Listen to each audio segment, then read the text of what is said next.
sustainable economic growth and development. The creative industries will be protected and promoted as generators of jobs, economic growth, and well-being. That concludes our package. Thank you for your time with us. See you soon. I am Helazura Gwari. As the world goes digital, exposure to cybercrime grows every day. Don't become a victim through ignorance. Equip yourself with the knowledge to stay protected online. Join CyberSense, where we expose cyber threats, promote digital safety, and inspire responsible use of cyberspace. Watch CyberSense on NTA News 24 every Thursday at 8:05 p.m. with a repeat broadcast on Saturday, 9:30 a.m. Also available on DSTV channel 419, GoTV channel 26, Star Times channel 101 and 433, Free TV channel 703, and across our social media platforms. CyberSense, keeping you safe as you use the internet wisely. They say you cannot eat potential, neither can you. Niche market or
advertising your goods and services on the right channel.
Hello and welcome to News Panorama, coming to you live from Jos NTA Network.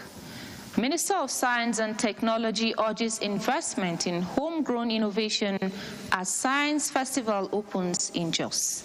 Plus, Plateau State Ministry of Health rises against increasing burden of dementia. I am Mary Replong-Domturu. You can follow this news broadcast live on our website, nta.ng/live, and on YouTube channel, NTA News Online. You can also visit our Facebook page, NTA Network News, Twitter at NTA News Now, and Instagram, NTA Network News for updates.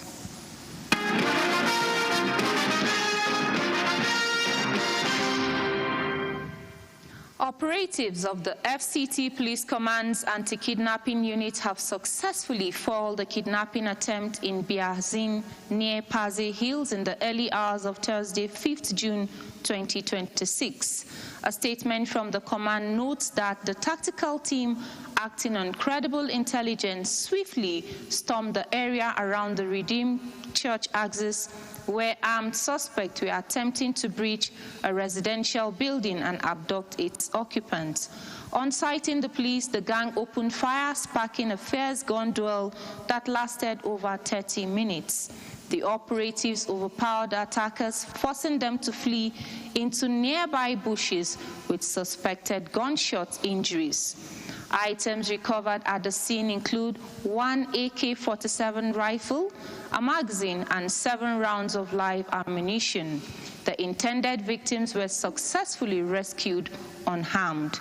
However, they were taken to the General Hospital Gwarimpa, where they received treatment for shock and trauma and were later placed under protective observation.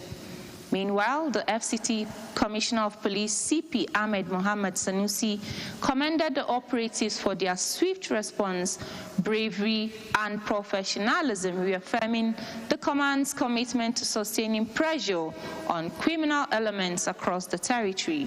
He also directed intensified patrols in the area and urged residents to remain vigilant and continue providing timely and actionable security intelligence.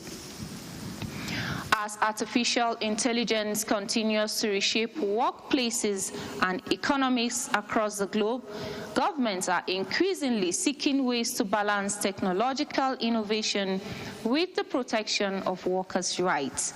At the 114th session of the International Labour Conference in Geneva, Switzerland, Nigeria joined the global conversation, advocating inclusive and human-centered AI policies that promote decent work, safeguard jobs, and ensure no worker is left behind in the digital transition. The Minister of Labour and Employment, Muhammad Megari Dingyadi, made the position known while presenting Nigeria's response to the report of the Director General of the International Labour Organization. Joseph Otsen reports. Delegations across the world has converged on Geneva, Switzerland for the 2026 International Labour Conference, a key platform for reviewing labour policies and assessing the implementation of international labour standards among member states. Nigeria's delegation is led by the Minister of Labour and Employment, Muhammad Megari Dingyadi, alongside representatives of government, employers and workers. This year's conference is placing special emphasis on the opportunities and challenges presented by emerging technologies, particularly artificial intelligence, under the theme, A Moment of Choice, Enhancing Artificial Intelligence for Decent Work.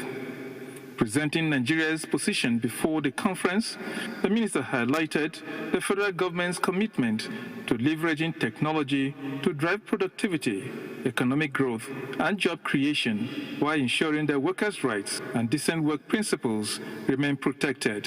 I am confident that with the commitment of Mr. President, this issue of AI and digital economy is going to be a reality. And the federal government is very committed to it and is very serious about it. Recent innovations now entails people working from home, people working on platforms, right, like Uber, like all of those. And then there's a need to now define appropriate measures to measure their role and their impact. The establishment of the Ministry of Communication, Innovation and Digital Economy to explore digital innovations and create decent jobs, and infusion of digital services, especially in public service, to the government underscores its commitment. Joseph Otsen, NTA News.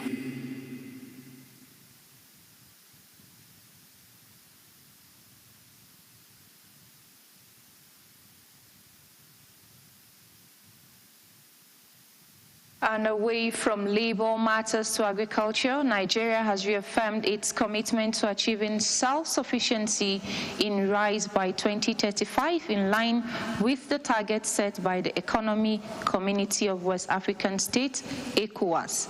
Minister of Agriculture and Food Security Abubakar Kyari, who participated in the roundtable discussion in Accra, Ghana, also urged the World Bank and the African Development Bank to demonstrate stronger commitment towards supporting Nigeria's rice sector. Musa Baba Aliyu reports.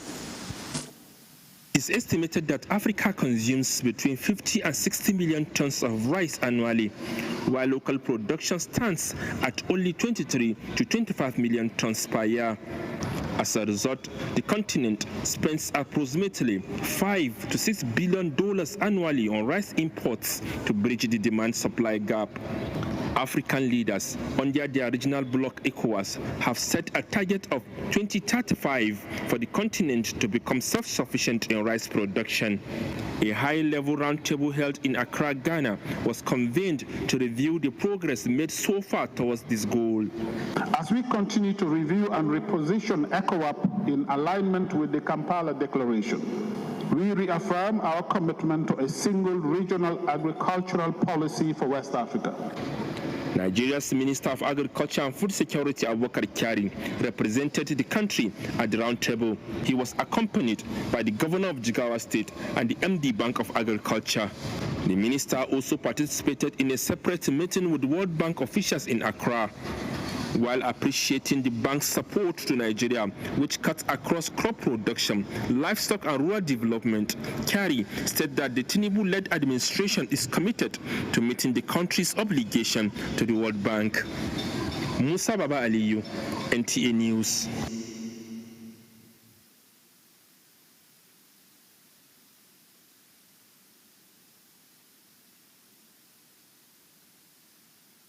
The Minister of Science and Technology, Dr. Kingsley Tochukwu Ude, has emphasized the critical role of innovation and research, technological development, and economic growth.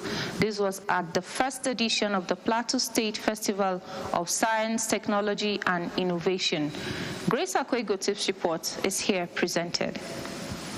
The festival, with theme Reimagining Plateau, Driving Innovation and Technology for a Smarter and Sustainable Future, serves as a platform to promote the development of home growth technology for socio-economic growth. Keynote speaker, Minister of Innovation, Science and Technology, Dr. Kingsley Tochukwu Ude, emphasizes the need for governments, institutions, and innovators to embrace technology as a catalyst for sustainable development. He urges stakeholders to invest in research and digital skills in ecosystems to unlock the vast potentials of the nation's economy. To give legislative backing to this fund, and will, of course, accelerating the process, and I believe before the year runs out, we would have this research and innovation development fund, which would have sufficient capital to fund not just research, but ensure that the research funded go into our market, are produced into commercially viable products, goods and services that can even be exported. Plateau State Governor Caleb Mutfwang reassures citizens of creating an enabling environment for technological advancement and innovation-driven growth. I want to tell our young people today, I believe in you. I know you can do it. That is why we're finalizing the process of setting up the business process outsourcing center. Participants at the festival showcase a range of innovations spanning agriculture, healthcare, renewable energy, and manufacturing. Panorama will continue after this break.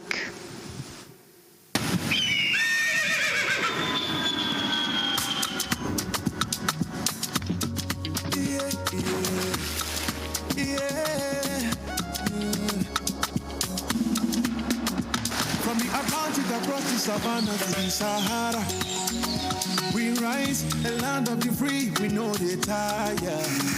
We dream great, our spirit is undying. Resilient, rooted like palm tree, we swear in colors, with undying deeper. We bet solutions, we ignite passion, yeah. Ethnicity is unique, we have more than destination. We are Nigeria, strengthening unity. We know they carry lives. We are Nigeria, together live the dream of a land with great destiny. We are Nigeria. I am the real Nigerian. Brought to you by the National Orientation Agency, NOA.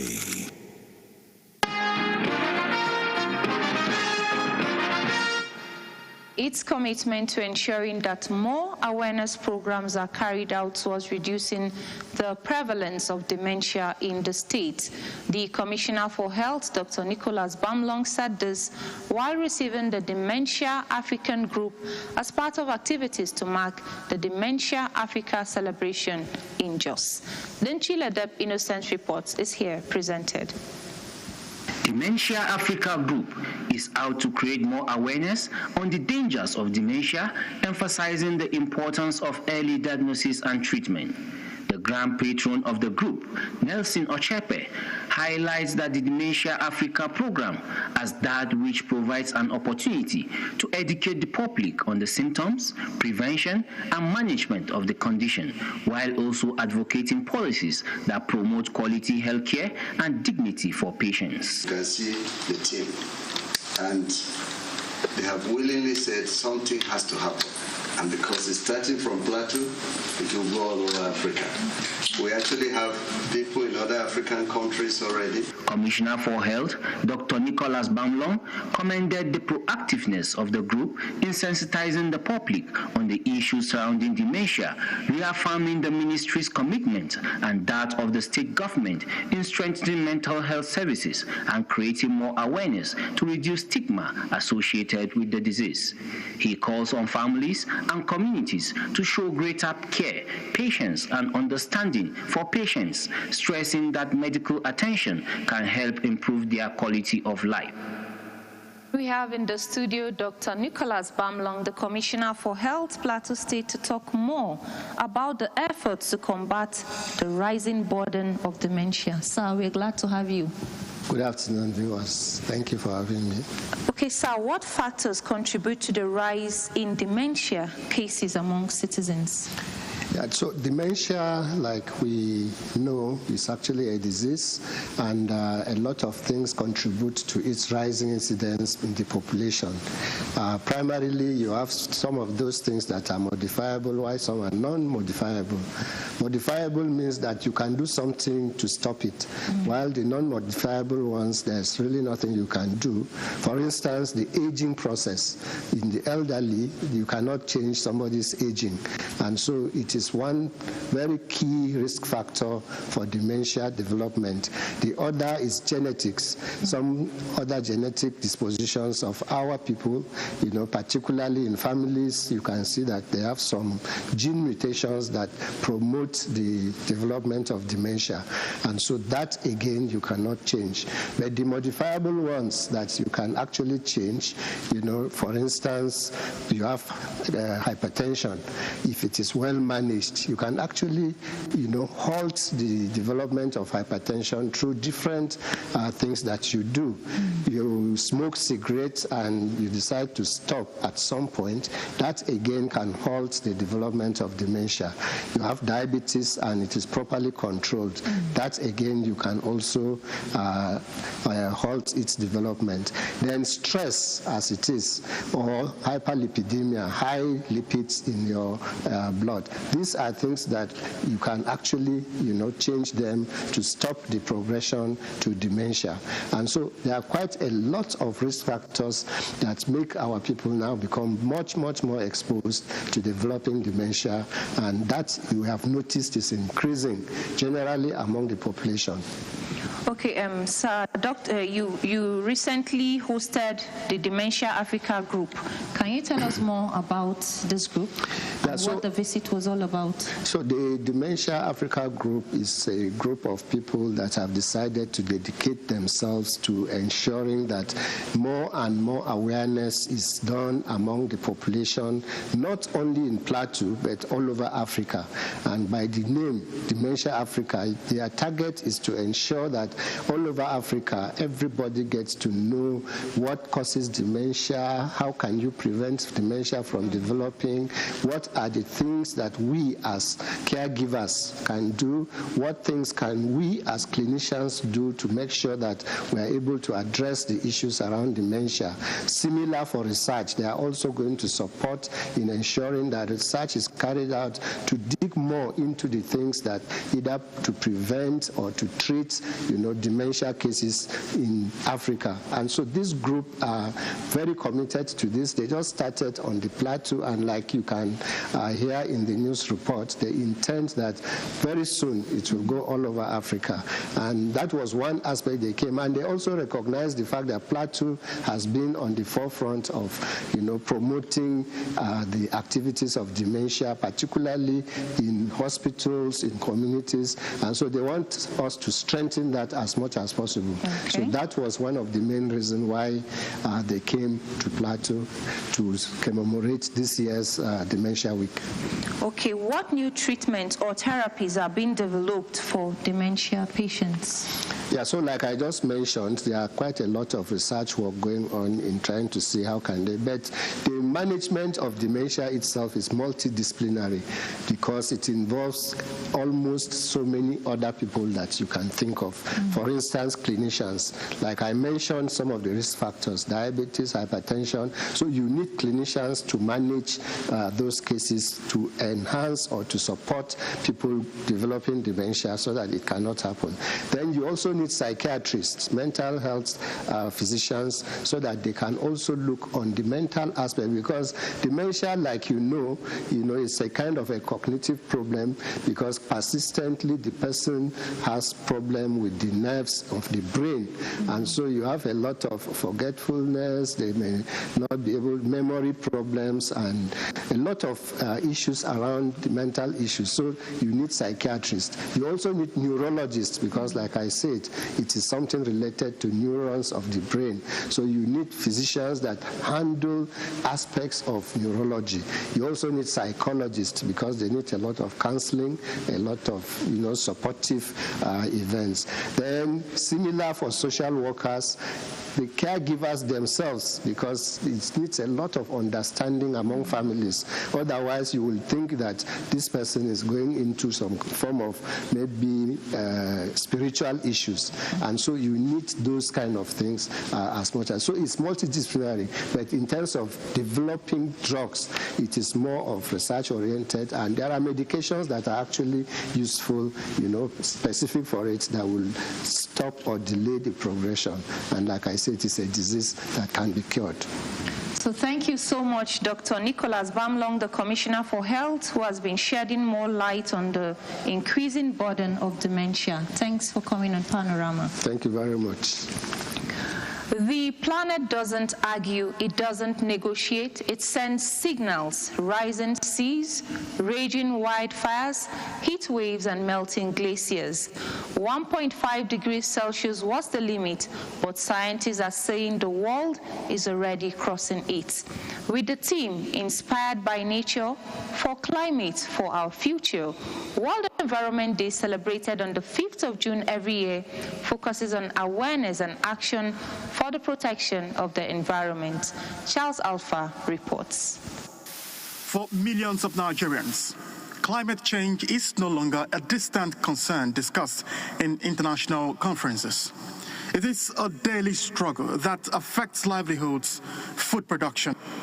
From the drying farmlands of the north to the flood-prone communities of the Middle Belt and coastal areas, many citizens are grappling with the realities of a changing environment. In the past few days now, I've been feeling somehow weak because of the weather. In states across northern Nigeria, farmers are contending with rising temperatures, unpredictable rainfall, and advancing desertification, conditions that have reduced agricultural output and threatened income sources. For many households dependent on rain-fed agriculture, each planting season now comes with greater uncertainty. For the past years, if it is wheat, I farm almost getting to 150, 100, but gradually it has started coming down 70, 60, 40 due to the rain. Flooding has become another recurrent challenge. Communities along major river basins continue to experience the loss of homes, farmlands, and critical infrastructure following heavy rainfall. Water packed my house. This is my house here, and I have nowhere to stay now. In a single community like Pela, about more than 100 houses has been destroyed by the flood. In coastal areas, erosion and rising sea levels are threatening settlements and traditional sources of livelihoods, leaving many residents vulnerable to displacement. World Environment Day 2026, a global call for climate action, focuses on the human stories behind the climate crisis. Today is one of the days we're calling on different people to rethink and, most importantly, think about alternative solutions.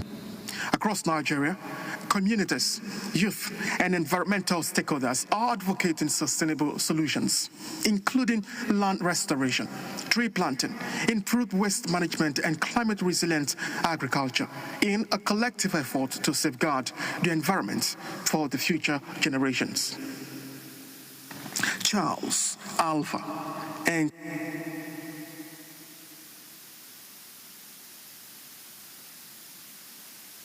By the desire to reduce sexual and gender-based violence in the state, the Plateau State Gender and Equal Opportunities Commission has changed its dimension of campaign by conducting a bus sensitization aimed at protecting the vulnerable in society. The outreach held at the Intercity Metro Bus Terminal at Zawan, just South Local Government Area. Ijama Ozemena reports.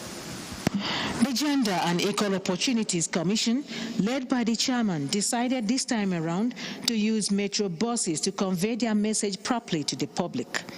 The campaign against gender and human rights issues are critical challenges which aims to educate communities, dispel harmful myths, and promote respect for the rights and dignity of all persons, regardless of gender. The sensitization seeks to create awareness on basic human rights as outlined in the Universal Declaration of Human Rights and national constitutions, as well as educate individuals on their responsibilities in the home, workplaces, and the society.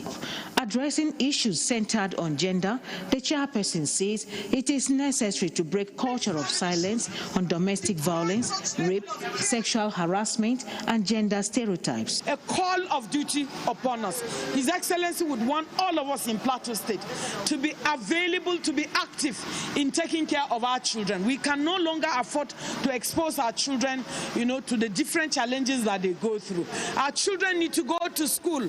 We need to protect them. Let them learn before they end. Other speakers took turns to buttress on communities adopting fairer practices in education, marriage, and stronger collaboration between NGOs and communities. Gender and Equal Opportunities Commission Law 2015 provides substantive rights and protection, guaranteeing non-discrimination and equal opportunity for women, men, girls, and boys in the state. The chairperson thereafter paid for the fare of all the passengers to and fro Zawan Junction. The daily bus campaign against gender-based violence will be a continuous exercise, and numbers to be contacted when in distress is 081-081-68956. In Jos, Ijoma Ozemena, NTA News. Ojo Adiku is standing by with the sports updates. Top sports stories. The Super Eagles are back in action this Wednesday, June 10, against Portugal in their second international friendly of the summer. Nigeria heads into the match after a hard-fought 2-2 draw with Poland on June 3 in Warsaw. Head coach Eric Chell is using these matches as key European tests. Head-to-head, the last time these two teams met, a pre-World Cup friendly in Lisbon, Portugal won 4-0. This high-profile rematch takes place at the Estadio Dr. Maheles Persona in Lira, Portugal. Liverpool have appointed Andon Iraola as replacement for Arne Slot on a 2-year deal. Slot was sacked on Saturday, just 1 year after leading Reds to the Premier League title. Iraola, 43, joins from Bournemouth, where he guided the Cherries to their best ever Premier League finish. Now he takes over at Anfield. Now in tennis, the French Open women's final, Maya Shawaliska is just one win away from a fairy tale French Open title. The world's number 114, who had only won 2 Grand Slam matches in her entire career before this tournament, stunned 25th seed Diana Schneider 7-6, 6-4 to reach the final. On Saturday, she faces Russian teenager Mira Andreeva. A win will make Shwaliska only the second qualifier in the Open era to win a Grand Slam after Britain's Emma Raducanu at the 2021 US Open. Finally, in golf, Rory McIlroy says he will continue to pick and choose his PGA Tour events because it brings balance to his life. The 6-time major winner has played just 2 tournaments since retaining his Masters title in April. His comments come as the tour unveils plans for promotion, relegation, and more signature events with 120 play fields and 36 hole courts. And that does it for Sports Update. I am Ojo Adiku.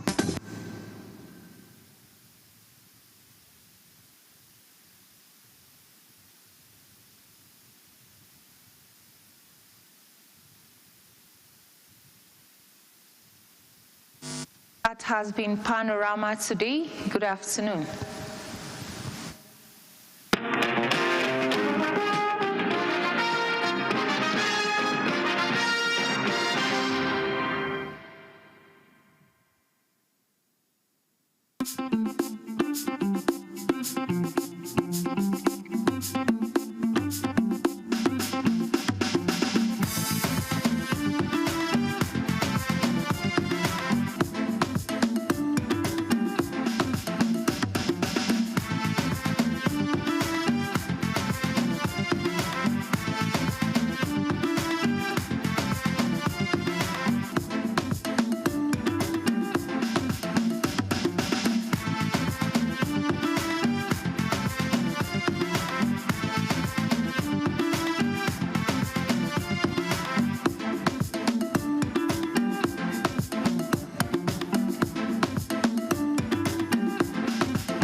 The mosaic of time.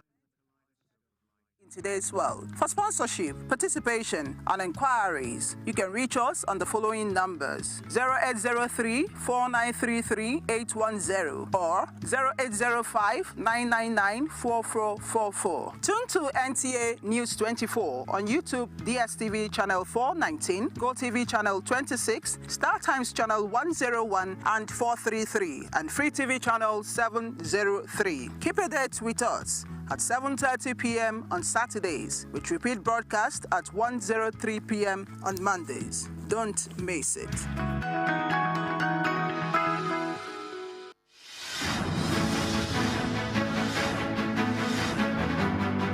Here is the morning news. The federal government is strategizing. Hello and welcome to the news at 10 on NTA News 24. Welcome to the news update at 11 a.m. Mina Daniel. The Federal Road Safety Corps has reacted to viral. Thanks for joining us on the news desk at 3. Good evening. Welcome to News Desk at 6. News 24. We're live in Abuja. What do Nigerians need to know about standards? PC Limited begins sale of crude oil in Naira. Factories producing solar panels in Nigeria. Or if this crisis had anything to do with... Of course. 3 weeks after launching a manhunt for him, operative.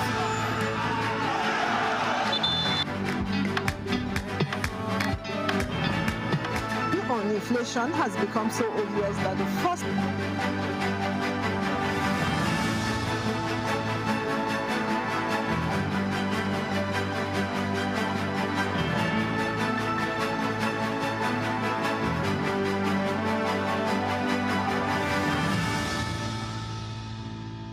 They say you...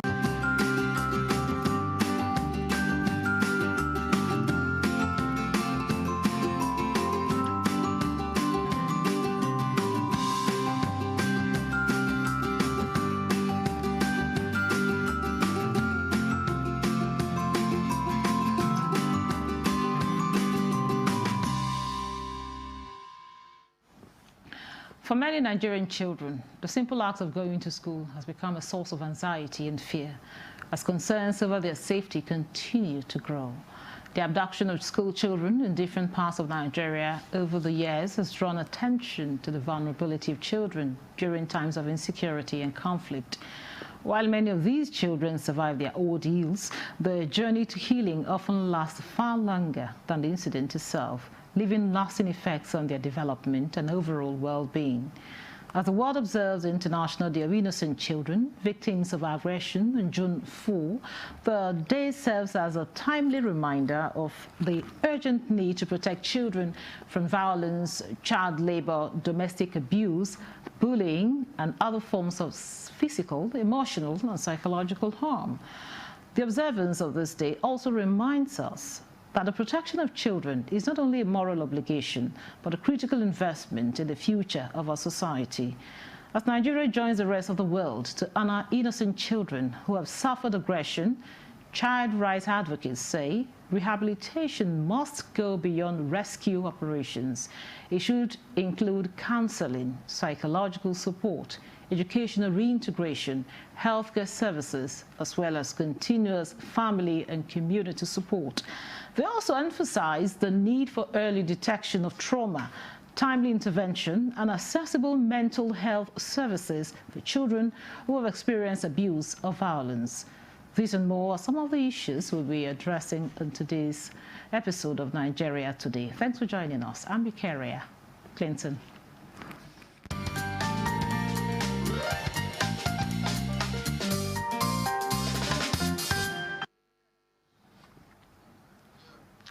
Now, joining us in the studio for this discussion is the founder of the Sustainable Menstrual Pads Initiative and Source Pads Reusable Pads, Olorunfemi Boluwatife.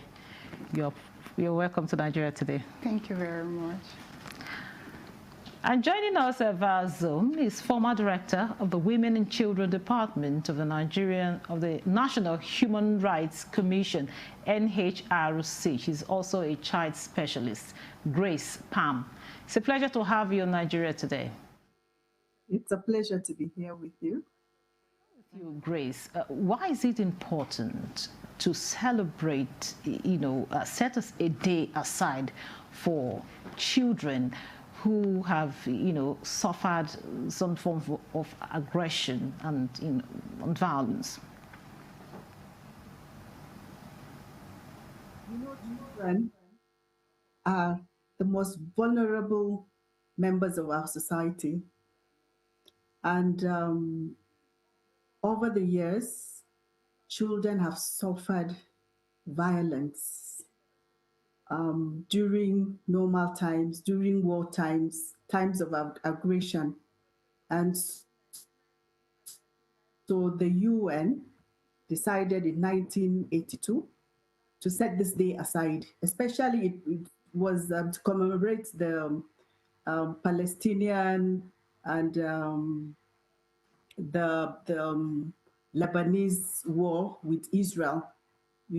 After the atrocities that the children went through, the UN thought it wise to set this day apart, to celebrate children, to create awareness about the suffering of children the world over.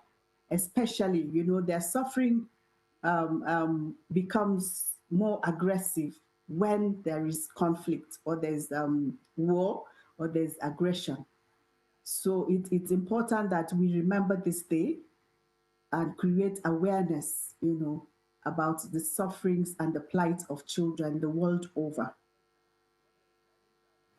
Thank you very much for that opening remark, Grace. Now, Oluwatife, we've seen situations where, children are being, kidnapped, and they face some form of, aggression. Some are traumatized. At the moment, what would you say? Where would you say we stand in terms of scenarios like this, like in Nigeria? Okay, I would like to say that this is actually a very, very bad situation, especially when it comes to children, because children are vulnerable. They are vulnerable in the society, and kidnapping them actually affect them in a lot of ways. Looking at their psychological, it has psychological effect on them. And you notice that these children, aside from the bruises on their body, they live with this trauma forever. And looking at it, developing coping skills by what's it called? Developing coping skills by medical doctors, like once they are out, it's important to address this issue, welcome them into the society, don't stigmatize them. Then aside from that, it's important that their parents too, there's a lot of work their parents need to do. Then aside from this again, aside from the society again, we look at people that have safe spaces. At least once they're out, it's important you can contact people like NATIB to help them in their mental, to reinstate their mental health. Thank you. Now back to you, Grace. Over the years, you've been, dealing with these with children, and of course, as your profession goes, you are also a child specialist. Now, how widespread is this violence and abuse against children in Nigeria today? Okay. It appears we've lost her, but when she returns, we will definitely hear from her. Now back to you, Buluwatufe. You've said that there are things that we ought to do as parents to reintegrate them into the society. Okay. Now, when we are, with these kinds of children that have gone through one form of aggression, violence, or what do you think? What is our role as parents, as guardians, as relatives, to these children? Okay, I would like to say that for parents, even abuse or like aggression goes beyond just beating, goes beyond eating, goes beyond slapping. Even shouting is a form of aggression against children. There are ways you can relate with your child. There are ways you can talk to them and they will understand you better. instead of shouting. Because I remember when I was growing up, I'm the type that flogged a lot. And at a point, I just feel, okay, it's all about okay now. Once they beat me, that's all. So this actually built a lot of things in you. So it is recommended that parents relate with their child in a very much simpler way. Though people will say it's not a Nigerian culture. You are meant to once spare the child, eat the rod, like just the Bible says. But however, there are better ways you can actually relate with your child. Then aside from that, when it comes to children that has gone through sexual violence, the truth is they need to speak out. When you tell them to shut up, no, don't speak about it. It's demoralize them more. So when you tell them to speak out, then they can actually get help. When they don't speak out, they can't get help. So this aggression part, just as parents, as guardians, you have to be more cool with your children. You have to educate them. Let them know what is right and what is not right. When someone even touched them anyhow, let them know that this is not right. This is bad. And encourage them to speak out. Encourage them to be confident. I know it's a lot from a child that has experienced aggression one way or the other. However, with more good parenting and careful and gentle parenting, it can help a lot. Now, you just talked about gentle parenting, and you rightly said that in Nigeria, if you say don't hit a child or don't beat a child, it's not a Nigerian thing, because down here we believe that disciplining a child is spanking the child. So where do we draw the line? Where would it become an aggression when you hit a child? Okay, the line, it's when we hit the line is when you hit a child and you cause a lot of pain. Probably like you hit a child and he or she is bleeding. That's extreme. I'm not saying you shouldn't correct your child. You should. However, you have to be more careful. Personally, when I was growing up, I prefer you, like when you talk to me, I can even cry. But when you beat me, I won't even really, because I was used to it at a point. Do you understand? So there are better ways you can actually relate with your child. There are better ways you can correct them. You say a lot of sense into them and into their head. That enters more than beating, physical beating, slapping, and the likes. And other punishment you can give them, like fly like an aeroplane. I remember back in the day to tell me to fly like an aeroplane. I go to one corner. I passed through that as well. My father would tell you to stood down, what's it called, the muco from your right nose to come to your left. So I feel this is just too much, because when you get used to it, you just develop this stubbornness. Yeah, so I don't encourage all that. So we're now talking about rehabilitating these children, people that suffered one form of aggression of the other. So what would be your recommendation in terms of rehabilitating them into the society?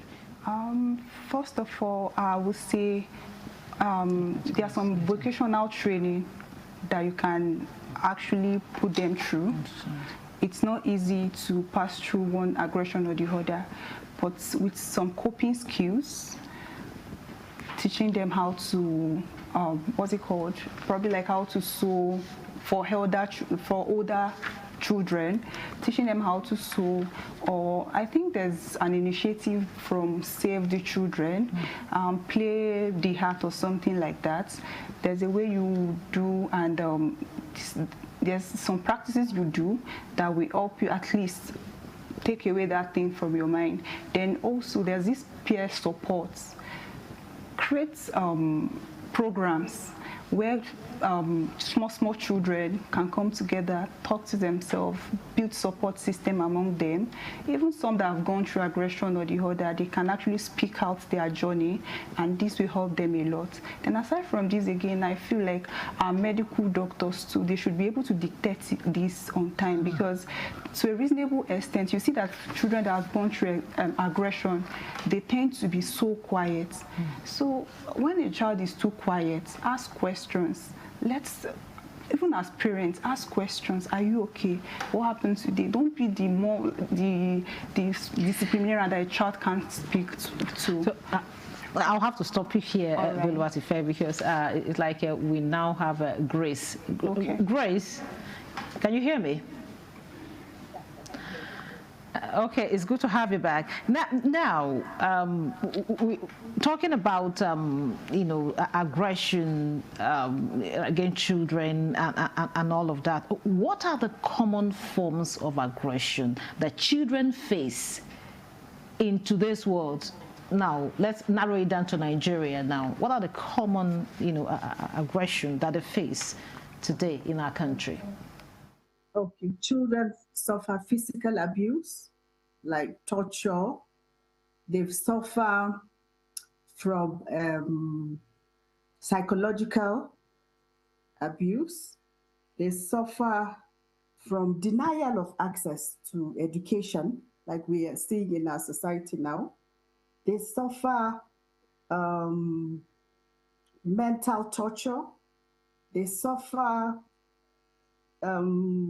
attacks, on their person, denial of food, trafficking. There's so much children are going through, and we can summarize it that in this this broad category. We're going to take a short break now. This conversation will continue shortly. Don't go away. The implementation of the ruling is also dependent on another aspect or another arm of government. Nowhere in the world will allow under digital economy for banks not to be dispensing domestic currency in that economy. What will make this one different? We want to know what they do as occupation. All of these are attributes that our questions have been designed to investigate. In a few days to come, you see that we are all around their own crannies and everywhere in Nigeria, telling people to cooperate. Welcome to Nigeria Today.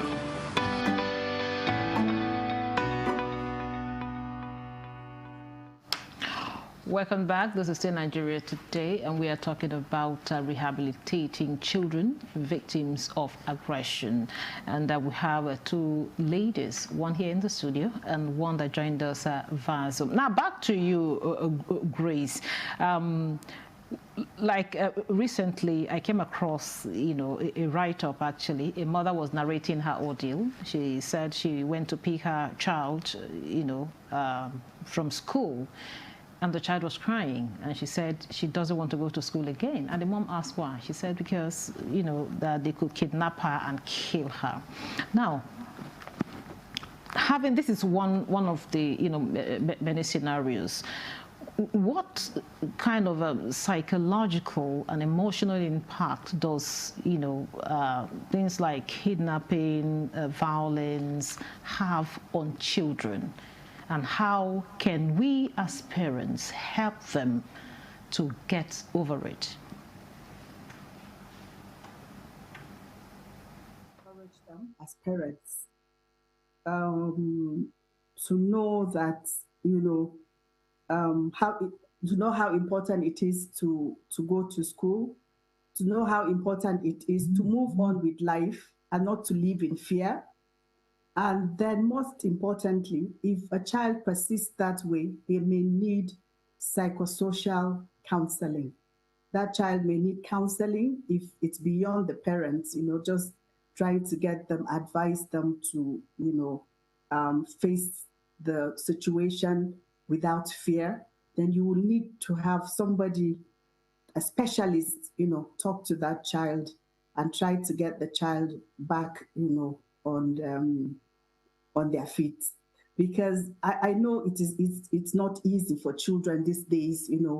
With what is happening in our country, children are being abducted from schools, they're being kidnapped and tortured, and so I know that it will be very discouraging for any child to go to school. Probably that's what the terrorists want to achieve, but we must resist that, the temptation to withdraw our children from school or to allow the children to stop going to school, because the consequences in future will be too daring on this country, because uneducated population, it's going to be a real social problem for us in future in this country.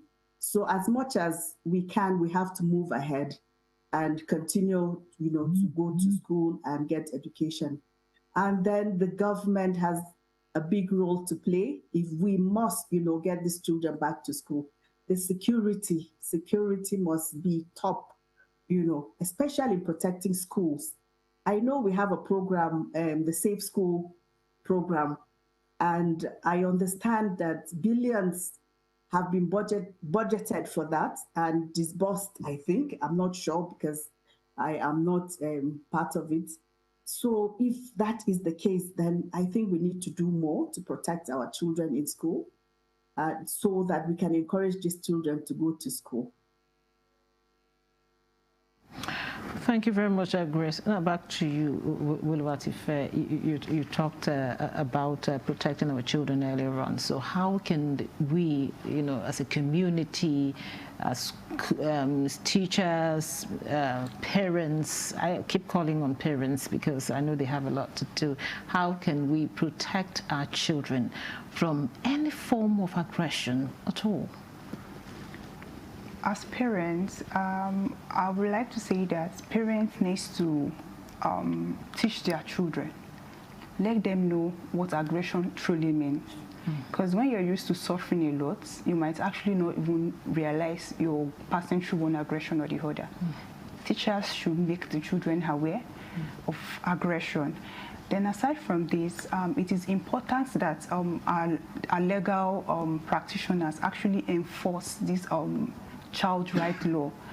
When a child is abused, there be measures to take care of it, right? I think it's happening in Lagos State already, where when you rape a minor, there's a punishment for you, and I think Ekiti as well. So things like this can be incorporated. Then aside from this, teachers too each school should have a counselor where children can come to speak out, because more or less children listen more to their teachers than their parents these days. They listen to their teachers. They say, auntie said. So when there's a strategy in school already where a child can go to either the counselor or a teacher fixed to do that role, then I think this will go a lot of way. For example, what my organization does, that's Sustainable Menstrual Patch Initiative. We go to vulnerable girls in local communities in Benue State, Kaduna, Abuja, then Nasarawa State.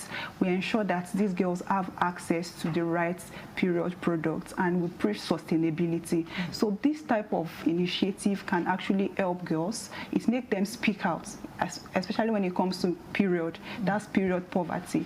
Because looking at it, you will notice that a lot of girls can't even afford to buy period products. They use unhygienic period materials. And when you go to them, you see that most of them can't even speak up. They don't want to speak up at all. They feel like it's something that is shameful. So, but when we speak to them, we educate them, we make them aware that period is a natural biological process. These children actually form a unit. Even within the school, we have menstrual hygiene club now, where they come together and speak about period, also providing them sustainable period products. That's reusable pads. Thank you. Now, Grace, there is something Oluwatife mentioned earlier on. She talked about children not being able to speak out, especially for some of them that have gone through one form of violence or aggression or the other. So what are those signs that we can see, maybe as guardians, as parents, what are the signs that a child is going through one form of maybe violence or aggression or the other, but he or she does not want to speak out, maybe, I don't know, because of intimidation or something like in that line. Now, how can we help such a child? Yeah. Begin to withdraw. There's that withdrawal syndrome. Children are scared when they see adults, or if a child that has been raped, when she sees a male gender around her, she begins to, like show sign of fear, and then in school, a child that was, very lively before will begin to withdraw. A child that was doing very well in school begins to fall back on her grades. A child, that was very friendly begins to be aggressive. Every small thing, the child is touchy, the child is aggressive. Then you have to look very closely and begin to ask questions. What is happening to you? You are not like this. You've not been like this before. And sometimes when you persist and you're very gentle about it and you focus, the children sometimes open up when you approach them. You assure them that nothing will be done to them. They should not be scared. They should open up. As a parent or as a teacher, mommy wants to help you. The teacher, I want to help you. Whatever the issue is, feel free. You can discuss with me. I will not report you, because sometimes when they rape them, they tell them, if you tell somebody, you will die. So you assure them you will not die, and all that. So by the time you do that, most times children open up. A lot of the rape cases that we've had in the past, when you begin to talk to children like that, you assure them, give them assurance, give them a safe space, they will begin to open up and tell you a lot of things. So what we can do as parents is... Thank you very much, Grace. I really wish we could, take more, but this is all we can take on the program, Nigeria Today. Thank you so much for coming on the program. That was Grace Pam. She's the former director of the Women and Children Department of the National Human Rights Commission, NHRC, and also a child specialist. Thank you so much for coming on the program and sharing your thoughts with us. And also here in the studio, we have Olorunfemi Boluwatife. She's the founder of the Sustainable Menstrual Pads Initiative and Source Pads, Reusable Pads. Thank you so much for coming on the program. Thank you for having me. And thank you for being part of the program. I'm Victoria Clinton. Goodbye.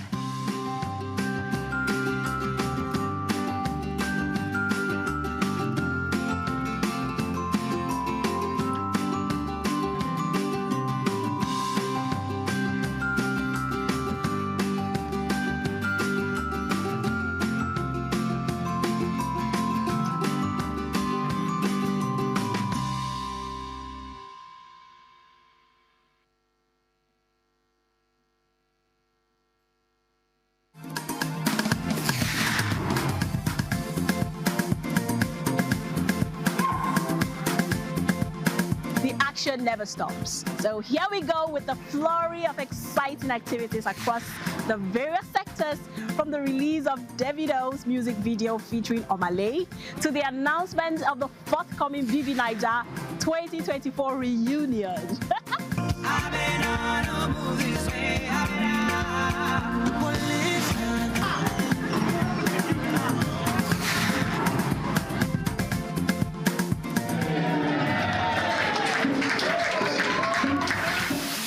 My son is not sitting up by then. I'm taking him out of this place. It's a wrap on this week's episode of the show. Let's do this again next week. Until then, be good, show love to somebody, and be your brother's keeper. I am Ikemini Williams.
cannot eat potential, neither can you bank potential. For you to be able to enter into niche market or export your products to other countries, you need to acquire some international certification.